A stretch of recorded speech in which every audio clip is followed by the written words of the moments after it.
உன்னோட பசங்களை சாப்பிட போறேன். அதே நேரத்துல பில்லி அந்த இடத்துக்கு வந்துச்சு.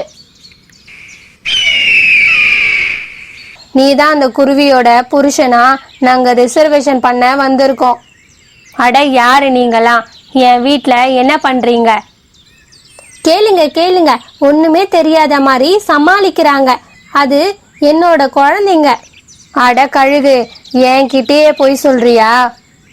அப்படின்னு சொல்லிட்டு அவங்க 2 பேரும் மாறி மாறி சண்டை போட்டுக்கிட்டு இருந்தாங்க. அவங்க சண்டை போடுறத பார்த்து பயந்துட்டு தாரா ராஜாளி அங்க இருந்து பறந்து போயிடுச்சு. ரொம்ப சண்டை போட்டனால 2 பேருக்கும் உடம்பு ஃபுல்லா ரத்தம் வந்துட்டு இருந்துச்சு. சின்ன குருவியும் அந்த இடத்துக்கு போயிட்டு இப்படி சொல்லுச்சு. அட முட்டாள் கழுகுங்களா, அது என்னோட புருஷனும் இல்ல, இது என்னோட குழந்தையும் இல்ல. உங்க கூட சண்டை போடுற அளவு